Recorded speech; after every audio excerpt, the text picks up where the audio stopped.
Bully! Bully, bully! Bully, bully! Bully, bully!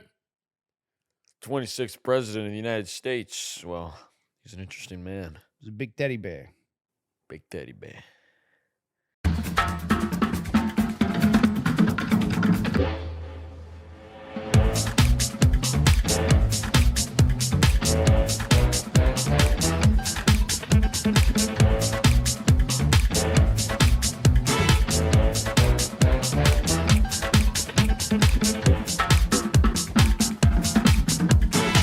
Welcome back to the Gentleman's Sit Down. We are an untraditional podcast. Trying to be traditional gentlemen. I am Ceterius Lemitius. And I am Joshua Callahan. Links in the description down below for our social medias, stuff like that. So you can share and like and subscribe. Yeah, get involved, Subscribe, hit the notification bell if you like this video at the end. Doer. Leave us a comment. Even if it's a mean one, we'd like to read it. Yeah. So Theodore Roosevelt. I mean, I know why we're going to talk about him, but I'm going to ask you. That's going to be my first question. Why do you think we're talking about it? Ask me. Why would you want to talk about Theodore Roosevelt? I thought about it. When I go back to the history books, like when I imagine myself in school, good time in my life, I learned a lot. I had this like voracious appetite for like history. It was like World War II, and it was this guy. This guy was always one of my favorite presidents. The Abraham Lincoln's aside, like he was one of my favorites. He was the youngest president. The stuff about the Rough Riders and his idea of conservation, like he was a doer. He went out and he did the stuff that he was talking about, and I think that's why. And so it's a representation of what a man can be, what a man can become. If you had lots of money, but his thought preceded everything that he did, and he was for that fellow man too. Like I felt like, that's something that I could do. I could do the things, I don't know. That's why I think there's a personal memory of learning about him and then what he did. And he's on Mount Rushmore. Yeah. What about you? Like, I don't know. I didn't realize how awesome Theodore Roosevelt was. And what he accomplished, right? Until I always knew he was like one of the greatest presidents of the United States. I always knew that. I always knew about his conservation. He was very obsessed with wildlife and nature and like wanting to conserve and leave it, pretty much in its natural state for us to cherish and study and embrace and all that. But the thing that got me was, I always heard his speech, The Man in the Arena. And then I reheard it again. It was always one of my favorite speeches, but I never, it was like, I didn't go to it a lot. So that was like one of those things you listen to every once in a while so that you don't remember it, so that every time you do hear it, it's like you heard it the first time. I always treated it like that. And so I hadn't heard it for a long, long time. And then a buddy of mine sent it to me the other night. And I listened, and it was done by this guy who was kind of reading it out loud, and he was trying to read it in this like epic tone of the man in the arena, Yeah. He's giving a performance with it. And I was like, oh man, I remembered like why this speech is great, why it's one of the best speeches I've ever come across Give in us my a life. taste. Yeah. I don't remember it, But it's about essentially, it's about not just applauding the victors, just being the man in the arena, just be the person to go out and do it. The fact that you went into the arena is something to applaud, an accomplishment to applaud. Yeah, I always thought of it as it's a speech that encourages you to fail, because failure is the steps to success. Yeah. It's like it encourages you to be like you take the hits, you fall to the ground. If you're still alive, you're still awake, you still have the plan in motion. Fix the details, get back up, keep moving forward. After I saw the speech, I watched a couple videos on his history. Mm-hmm. And then I didn't realize how awesome this guy really was. Yeah. Like he was, I learned some things too. yeah, like he like jump right into it. Jump in. This guy, Bully. one of the first, yeah, bully. one, one of Bully. I imagine he talked like this. We're gonna go into Africa. Then I'm gonna get a head of a rhinoceros. Bully. the thing that popped to me immediately was his youth. He was like a young man. He was in college, and Not when he was asthmatic. He was asthmatic. well, when he was a kid, yeah, he was asthmatic. I And, thought that was an interesting. yeah. You told me that, and I was like, Yeah. "What?" And then when I kind of watched we watched a little bit. We never know. Just so you know, we don't do these deep historic dives. You're not here for say historical facts. No. You're here to see the representation of the man, and sometimes you have to put it in context. Yes, But when you told me that, and now how he overcame that, I mean, granted, money helped. Came from a rich family, but yeah. I thought that was an eye opener for me too. He reminded me a little bit of to kind of build up to it. I guess I'm gonna build up to it. He kind of reminded me a little bit of myself as a kid. So, and I think almost I think most men, if not all men, can find themselves relating themselves to him some way, some form, because he's really a man's man. He really was. He was a man's man. And he had like this really old school kind of, because he lived in the late 1800s, early 1900s, so he had this very old school kind of way of thinking as a man. So there was that's why I wanted to talk about him. He had some awesome things that men should remember, and I think men should emulate today. But there's some things that he did that men need to learn from, grow from, that he did that we shouldn't do or repeat. You know what I'm saying? So that's the ultimate reason why Being we're an here. example of, and that's kind of what I was saying at the beginning. He does have an iconic visage of man. Like in other words, you talked about Marcus Aurelius and his stoicism. I think that he kind of follows that philosophy. He's a philosopher, he's a thinker, Yes. but he just did things and he followed this path that he laid out what he wanted to accomplish. And in the process of doing that, he became this representation of a man of his time. Yes. He's considered the first modern president. And what does that mean? A president that was approachable or like attainable, not attainable, like that men of that time period could relate to. They couldn't necessarily relate to, previous presidents. They were following a mold maybe of their archetypes, but he was They of his focused time. more on their image, I think. Yeah. He And he focused was the more on youngest, duty youngest president. at the Still. time. Yeah. Still is. No, I thought JFK was younger than him. Nah, I don't know about that. I don't know. He's 42. I think JFK, I think he ran. He was the youngest to run, but I don't think he got the first one. He got the next one. We'll do a Goog. We'll do a Google. Give Go it a ahead. Google. Give it a I don't mean to Google. interrupt you. I got some things I got to say. I'm itching.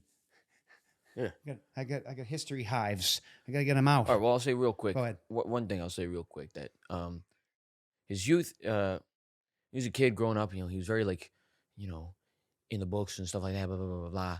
And when he was in college, the thing that stood out to me in college was he started to build his philosophy on he believed that every man should govern his own destiny. And then when he was in college, a little after he got out of college, um, he was like, I think he was married to his first wife or was engaged, something like that.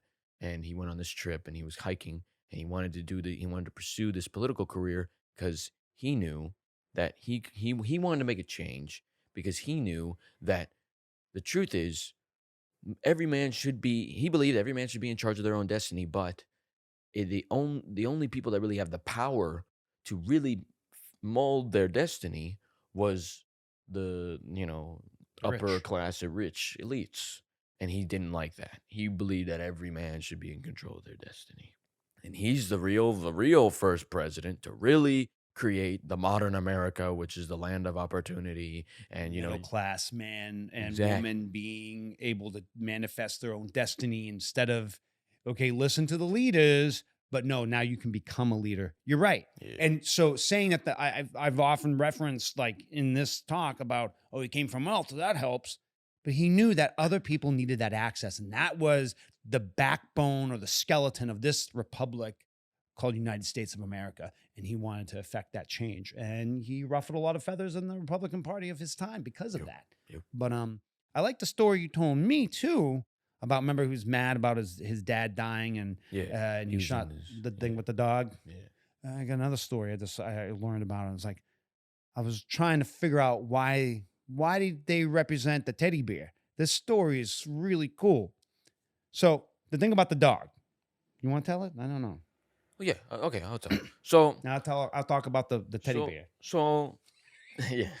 So we told you a good thing about him, something that we think all men should emulate, all leaders, especially those in power, should emulate. This idea, like Teddy Roosevelt was a rich man, and he still fought for the everyday man. Yeah, You know the everyman. Yeah, exactly. definitely. He didn't take he saw his power, and he knew that, you know what, it shouldn't just be me with this power. It should I be have everyone. access. I can make something happen so that everybody can have access. Exactly. So it's like the hand going, Exactly. we're gonna climb this mountain. And to me, that's a man that's a true alpha mentality, okay? Because that's a Yeah. man who knows, you know what? I'm not afraid of losing my position. I'm not afraid of being beaten out to opportunities, because I know what I'm worth. I know what I'm capable of. And if one man beats me to one opportunity, I'm still gonna get an opportunity just as equal, or something better, Mhm. maybe, because I know who I am, and I don't care if I provide the opportunity for thousands of others to do the same thing. I know who I am. You know, Yeah. everyone He's a deserves the man opportunity. from the Gilded Age of American history, which is that, we're climbing, we're becoming we're becoming economic rival to the nations that are out there. We have some struggles still, but we're talking about old rich versus nouveau riche. And he was a part of that. He was a part of, like, okay, other people can have an opportunity in the market to become successful in leaders, not just economically, but just in their own home, having the ability to do. So, what's the story about the doggy? Doggy, this is more of a negative example, something that we should learn from Teddy's example, Theodore Roosevelt's example. I shouldn't refer to him as Teddy. I didn't know him personally. Oh, come on. You can call him Teddy. Come on. He's like Uncle Teddy. But but it's an example that Theodore Roosevelt left behind, because Theodore Roosevelt was known for he took an extreme approach, extreme stoic approach to his tragedies, his hardships in life, Mm. because he believed that he believed that everyone should strive to live the strenuous life. Now, there's nothing wrong with that. I think the strenuous life is, Be the man in the arena. exactly, You gotta fight, do you the have, work. There's work to be done, but you gotta do it. It exactly, doesn't just come to you because you liked it on social media. exactly, yeah, Hint, hint, boom, hint. bing, bing, bing, bang, boom. Um, but yeah, he believed in the strenuous life, and that's something I think also all people should believe in the strenuous life. But I think he took it to extremes sometimes. So I think he didn't really let himself properly grieve his father's death. Was when his father died in college. So this is how it kind of went down. He was at college. His father was losing his health, and then when he came back to see his father, like during his break, I He guess got his better. father was getting better. And then when he left to Is go that for the next love? semester, yeah. And then when he went to go finish to start his next semester, his father started to lose his health again, and then he died. And then He didn't get Theodore, back in time, right? Or something. The yes, second yes, time. yeah, he didn't get back in time. They sent him a letter. He was trying to go back. He didn't get back in time, and his father passed. And Theodore Roosevelt, Around the uh, same time of his wife? No? Is that no, true? no, no, that's later on with That's his later. mother. Okay, go Yeah, ahead. his mother and his first wife died at the same That's time. right. Um, so so Theodore Roosevelt didn't. Side note, Teddy had a great memory. So does Thaddeus. Go ahead. Yeah, yeah, yeah. It's true. But Theodore Roosevelt. I need ginkgo biloba over here to help my memory. Go ahead. Sorry. So Theodore Roosevelt Teddy bear. Puppy um, dog. didn't handle his father's death well, and he kind of, he closed himself off. He believed in this, like, there's duty. Duty comes first. I need to do yeah, duty, but I need to fulfill my obligations, my objectives. I can't let this distract me for too long. I don't think he let himself grieve enough. Okay. And so there's this story of one day he's hanging out. I forgot his name or what Who he cares? was, but he was like a hunter, kind Nobody of like knows him. friend of Not in the the history family. books. Yeah, yeah. And he was hanging out with Oh, no. him. Is his hunter friend? It was like his hunter friend, kind of He's like a actually kind mentor, of kind of important. like I a can't remember. mentor Yeah. kind of guy. And but they Preston. were out riding, and this dog, I guess, was pestering. Sewell. I don't remember his name. Okay. Sewell. Oh, go ahead. But so they were out riding. I think Theodore Roosevelt was out riding with his horse, and then this dog was pestering him and his horse, And Theodore Roosevelt, this was like right around the time after his father's death. Like, he kind of just got fed up. He pulled out his gun and he shot and killed That the dog. son of a bitch. Yeah. So that's an So, example. but Negative he did the example. journey.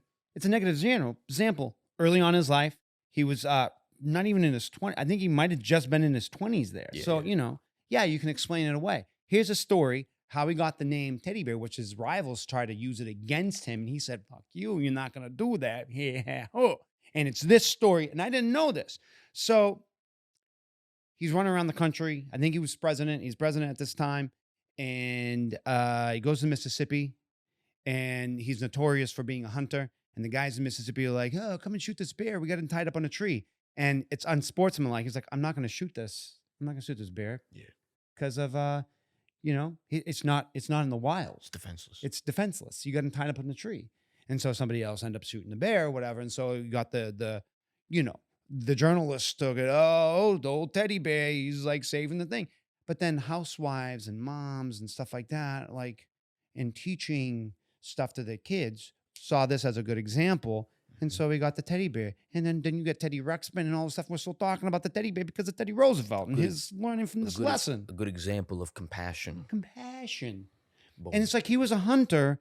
And say what you will nowadays about a hunter. It seems kind of, around that time, I get why people were hunting. They were still exploring. The Dark Continent was still a mystery. Mhm. Other places in Australia still a mystery at this time or whatever. And so these hunters were going out and exploring and doing and being there. But he was also enamored with wildlife and learned from it. Mhm. He was an avid writer, wrote a lot of books. Mhm. A side note. But so he wanted to learn from this. And as a result, he hunted and he would bring back, he would shoot in a way where he could stuff them and taxidermy them. And he started his own museum kind of in his room.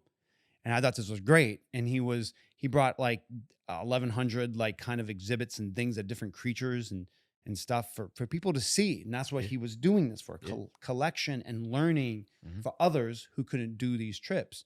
So the idea of hunting wasn't just like sport. I'm killing it, leaving it there, not going to eat it or conserve it, preserve it. He would, there was a reason behind it. So anyways, I was blown away by that. Another fun story I read about this guy. He was half ninja. Yeah. He's half ninja. Yeah. Let me tell you. I didn't know this. Yeah. You ready? It's going to blow your mind. So he was in a boxing match. Boxing was how his father taught him to, Yeah, that was he was bullied very early on and things like that. But this wasn't a deep dive. This was like a short dive. And I found this out. I thought, oh, really cool.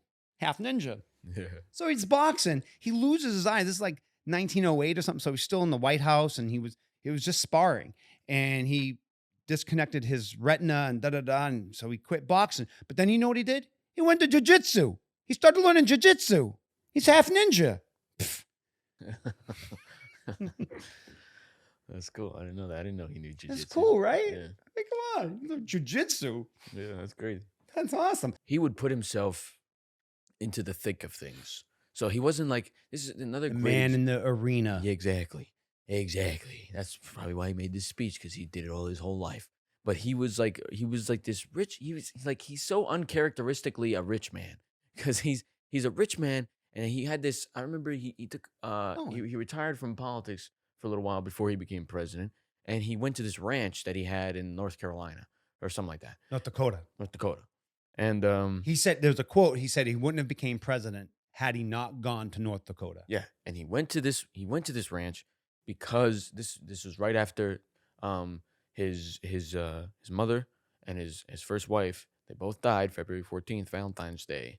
And he wrote in his journal, he said, the light of my life has burned out or something, like, or gone away, something like that. And then he went out to that ranch and he was there for, I don't know how long, maybe a few months to a year, maybe 2 years. I don't know, something like that. But he was there for a little while, and he was doing the ranch work. He was out there. Like, he wasn't there. Like maybe he grieved a little while, but then after a while, he like went into the thick of it, and like he would stay up late at night and he would do the night watches. And he would go out there, he'd rustle the cattle. I don't know what I wanted to do that as a kid. I wanted to work on a ranch or a farm and do the work. I just wanted, because it just seemed like you don't have to think about anything else. You just focus on the land, and has such a purpose for the livestock and the thing that you're doing. Anyways, go ahead. Like Awesome. this guy, like, and there's also Rough when he went to Riders, the we go right into the Rough I was about to Riders. go into that, yeah. And then so when he was serving, Come on, that's a cool name. That sounds like a movie too. Yeah, that I was was a- like reading this in the history books and learning the Rough Riders. Wait, what? Yeah. With that mustache and those glasses? Are you kidding me? Yeah, and then it's like this was the first ever volunteer cavalry unit for the United States, Yeah. and he made it, and he called it the Rough Riders. And there was this particular battle where Stonewall they Hill, were all, Cuba. I think so, No? yeah, I think so, and they're like fighting the enemy, and he's alone, galloping. If you don't know what galloping means, that's when you're pushing the horse pretty much at its fastest speed. Bum bum bum bum bum. You Dun, dun, dun. Wah, But wah. he's charging full on ahead. Everybody else behind him they're not on horseback. He's the only one on horseback, galloping full on ahead into the battle, into the thick of the battle. He explained bullets were literally whizzing by his head, and he brought it up, charged the enemy, called his men to come forward, jumped off his horse, and was fighting the men in the trenches. There's like two hills they had to overcome. Yeah. So San Juan Hill is the second hill. And they pass the guys, and there's a cavalry. This wasn't voluntary. It was like a regular, the 9th Regiment or something. He's like, if you're not gonna go forward and fight, get out of the way of our men, or something like that. There's like a quote or something. This guy was a badass. Yeah, And then he they go, and then he gallops up the was- second. Boom, boom, boom. I bet you it was all in slow motion. Everybody was like, What the? "Oh." Then he pulls this big sword out, and he no, I'm kidding. Yeah, but Awesome. it was pretty sick. We Yeah, didn't talk about the bullet. we didn't even talk about the bullet We yet. didn't talk about the man got shot. There's a Yeah. bullet in his chest. Come on. First off, we got to note, how did he come into presidency? Because McKinley was assassinated. I guess they were running around the country, kind of like, taking people out. Anyway, so he comes in halfway through, or it was like in the first year of his presidency, actually, McKinley's. Okay. Anyways, so McKinley gets assassinated. Bada bing, bada boom. He becomes president. And then one of the times he's running for president, he's doing a stump speech. He was on top of a bill. We don't know when. The guy comes up, shoots him, almost dead, blank, bam. The Perfect bullet- shot to the Yeah. like to the heart. Yes. But what happens to the bullet, Thaddeus? You want to tell him? I'll tell him. All right. So Theodore Roosevelt had a manuscript of his speech that First he he was giving was a that smoke day. and he had a cigarette case. Exactly. So he put it here inside his Close to his jacket pocket, heart. right in front of his heart. And that's where the pocket was. And in that pocket as well, with the manuscript, was also like this hard metal, like a hard metal wallet, probably a cigarette wallet, put his cigarettes in, something like that was in there. So the bullet that was going straight for his heart first had to go through the thick manuscript of his speech, then had to go through that metal casing wallet thing, and then it hit his chest. Lodged into the muscle of his It went into his chest pectoral, and it stayed there. until and he died. Exactly. Here's the crazy part. He never got the bullet removed. He left it there in his pec for the rest of his life. A reminder. As a talisman. And here's the thing. Talisman. So when he got shot, he knew he got shot. He got off stage. And he said, I don't know, think Whoa, you whoa, realize whoa, what whoa. happened. Yeah. He got off stage till the situation was handled. The security and all that stuff. They handled the situation, blah, blah, blah, blah, blah. And then when everything calmed down a bit, he went back up on stage and then he spoke to the people and he said, ladies and gentlemen, I don't know if you know what happened just now, but I have just been shot. Point blank. And he said this word for word. He said, it takes a hell of a lot more than that to stop a bull moose. And then he continued the speech. Yeah. He used- Bum, bum, bum, bum, bum, bum, bum, bum. I don't know. This guy This guy. This Come on. guy is the And then he saved 230 million acres of land with the national parks. he became thing. president. He said, "Hey, I'm going to conserve Yeah. land.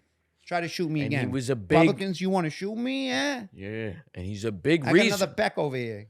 Yeah, he's a big reason why America Trust buster. people, the trust busters, yeah, You know, he put down a lot of the industrial revolution monopolies that came out of the 1800s. He put them in check, put them down. Yeah, if we're gonna do capitalism, we got to do capitalism, not monopolism. Exactly. I just made that up. So this is why we talk about Theodore Roosevelt. So let me give you the rundown now that you know some things that we know. And you want to read food labels? He started this at Pure Food and Drug, almost the beginnings of the FDA and all that. You wouldn't have that without the teddy bear. Bodybuilders wouldn't know what to do without Teddy Roosevelt. They'll be reading it. It's like, hey, this is a protein powder. Okay. It's a protein powder. What's the ingredients? I don't know. Put it in my mouth. Sand from the beach. Yeah. Yeah, exactly. I'm getting muscles built because I'm eating broken up oyster clamshells. Yeah. Baloney. So here's the thing. That he said, no, put the labels of the products. This is a big deal. I think 2 or 3 main reasons why I wanted to talk about him. Reason number 1, a great man to emulate for other men who want to be gentlemen. Okay? Great man to emulate. He's also a great man to learn from. He has examples of when he took things too far. His stoic demeanor, he went a little extreme with his stoicism. Okay, and that's the danger of stoicism when you learn about Stoic philosophy and philosophy in general. You can go too extreme with philosophy, all right? Like nihilists, for example. People who are nihilists go way too extreme in nihilism, and then they, you know what I'm saying? Then it's like post-apocalyptic, everything's going to die, then why do you live? What's the purpose? Yeah. Goodbye. Exactly. Shove that shit away from me. I don't want to talk about nihilism. Teddy Roosevelt wasn't crazy. He wasn't a crazy Stoic philosopher. But he definitely went a little extreme with his stoicism sometimes, and particularly with his grieving. I think he did a little better of a job when he lost his wife and his mother on the same day, because he was like, okay, I need time to grieve, so he retired. Went to a ranch. I imagine it's like the second act of a Arnold Schwarzenegger movie where he goes and learns about himself, and he's taking the logs and putting on his shoulders. He's building a hut or whatever. Yeah. He did a better job grieving with that. Handling that, in my opinion. So he learned from himself and his shortcomings, but he also, too, here's the big thing. Teddy was a man of the people, right? He was a rich man who said, listen, I have power. That means I have responsibility. I need to do what's right. I also believe that if I have the ability, basically, he probably looked at himself in the mirror and he's like, well, you know what? Every man should be in control of their destiny. I have the power to control my destiny. But you know what? Most men I see walking on the streets, they don't have this power. This power is given only to those who are wearing the fine cut suits and they have the big trust funds and the money. All the and green all that. and the cheddar and the gold and the thing. Yeah, please, exactly. come on. It's like, this isn't fair. Takes more than cheddar cheese to make a bacon cheddar burger. Exactly. He said, this isn't fair. This isn't what America should be. So he said, with his power, I'm going to go. And this was a time when he decided to go into politics, apparently, during this time, it wasn't popular for the wealthy elite to get involved in politics, apparently. Yeah, they didn't like it. You know, they didn't like it. They didn't think it was an honorable career. He learned quick. But he learned quick. Yeah, he was a fast learner. He went in there. He became the man in the arena. In New York. Yeah, went into the arena. Exactly. Yeah. But he could have won another term. He said no. He backed away like George Washington said. It's like on the way to become a dictatorship. That's not what this republic or this democracy is about. Yeah, that's what he said. Yeah. So I like your top 3 lists about why. And then I kind of start to learn an example of a human who was given access and then created access to others. That is the epitome of why we're on this earth. There are some people who walk through doors, and there's some people who walk through the door and hold it open for the next person. Yes. That's what I'm talking about. That's why I'm on this earth. I think I'm learning from the shoulders and the people that have come before me. They've opened rooms that now there is no door on it. You just walk into the room, you take it for granted. Exactly. Those doors had to be busted open to learn and to understand and to build. And so this idea, when he became president, Congress was the strongest branch, and it was him that brought it. Was according to the reading. I don't know the history of all the presidents, but I seem to connect to this. It was him that brought like the power of the presidency, or the power, the ability of the president to be a true executive of the American dream. not just politics, not about a party, but the executive for the people and the American dream and the purpose of this nation. So, and plus, people call him Teddy Bear. I like it.